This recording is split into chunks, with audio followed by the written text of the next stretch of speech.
Hey guys, I'm Chad Hoover. Welcome to today's video. We're going to talk about the difference between fluoro and monofilament line. All right guys, to have this discussion properly, I've enlisted the help of this knucklehead right here. This is Jake Schneider. Jake is a pro staff member here at, or pro shop member, pro staff, or both? No? You could say I'm a pro. He's a pro. So Jake is works here at the pro shop at FishUSA. And I basically have overheard him helping customers, so I know that he's got the knowledge. But I'm dragging him into this conversation about the difference between monofilament and fluorocarbon. So Jake, let's talk about the difference between monofilament and fluorocarbon. Should a customer walk in and ask you, what's the difference between mono and fluoro? Talk to me about some of the advantages or disadvantages for mono. I'll let you take the mono discussion, and then I'll take the fluoro side, and then we'll go back and forth a little bit. So. All right, so the biggest difference is mono, it's not really invisible in the water opposed to fluorocarbon. It's kind of like a neutrally buoyant color. It's neutrally buoyant in the water. A lot of guys, they use it for steelhead fishing around here. It floats, but it's typically a mainline opposed to fluorocarbon, which is a leader. Is invisible in the water. So a lot of center pinners, they run it as a main line. Guys that troll out on Lake Erie for walleyes and that kind of stuff, they fish it for their main line also. And guys, I know a lot of bass guys, they use it for their topwater too. Yeah. It floats. So monofilament has a couple of things that are advantages or disadvantages depending on how you're looking at it. If you're talking about center pin fishing or trolling, then the stretch that mono provides is going to be a good thing because you've got that type of that need. You need that stretch to help you with hook sets and to keep the fish from pulling the hooks or tearing a big hole in their mouth and things like that. But what fluorocarbon does is fluorocarbon's got better abrasion resistance. It's got a UV coating that keeps it from breaking down, and that's also what helps it become invisible in the water. But it's going to sink because it's a much denser line, and fluorocarbon is going to be a little bit more, or maybe a lot more, abrasion resistant. I think that fluorocarbon is really popular as a leader because of that abrasion resistance. I also think that it's popular as a leader material because it's more expensive than monofilament. So a lot of people opt for monofilament as their running line and fluorocarbon as their leader, and they want that invisibility of fluorocarbon for that last few feet connecting, to the actual lure. Unlike up here in Erie, Pennsylvania, where down south and a lot of places, bass fishermen will actually use fluorocarbon as their main line, especially for flipping and pitching and things like that.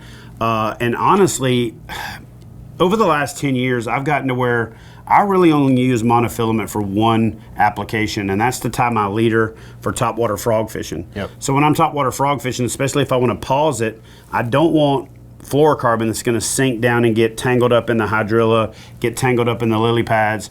So I'll go to an oversized, a 25 or 30 pound monofilament that's going to be a little bit more buoyant.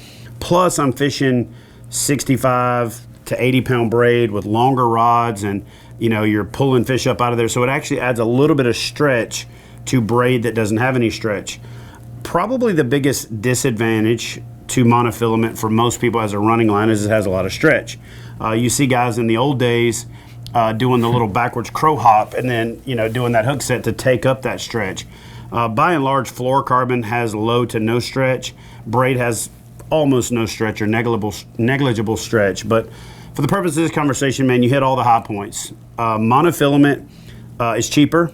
It's neutrally buoyant, so if you want that in a presentation, like if you're worming, throwing a trick worm, throwing a Senko, and you want that line to slow the fall rate, then monofilament's the way to go. You have to think about that in your reel and your rod selection. We'll talk about that in a different video, and you can compensate for that stretch. Monofilament also, again, after that UV coating, or after it starts to break down a little bit, does have the tendency to absorb water.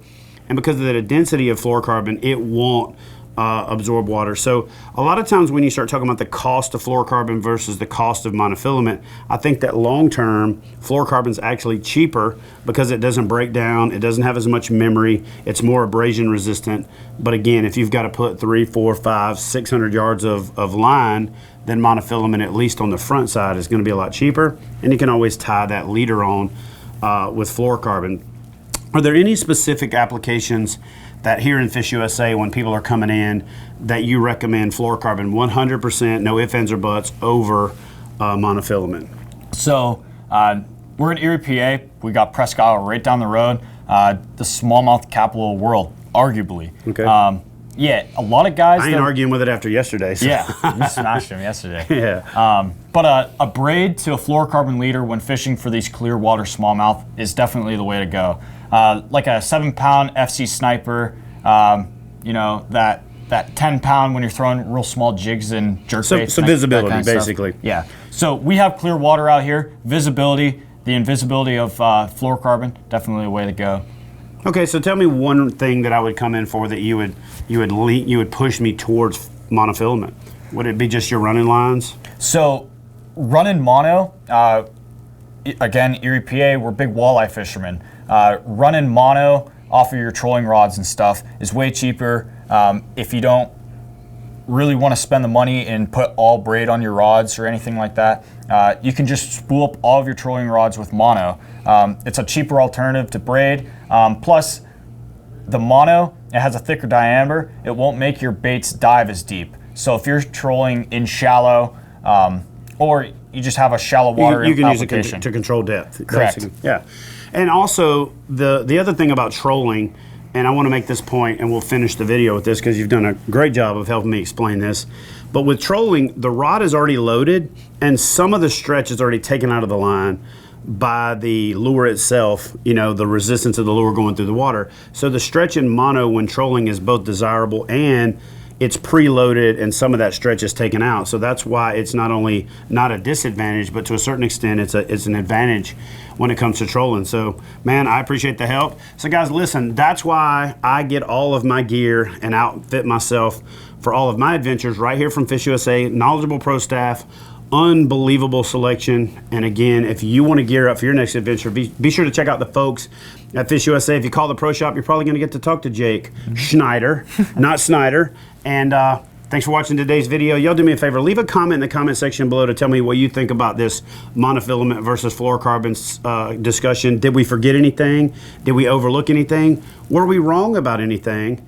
Do me one more favor and leave a comment about any other ideas that you want us to make videos for, especially right here from the FishUSA Pro Shop. We'll see you guys in the next video. Thanks, bro.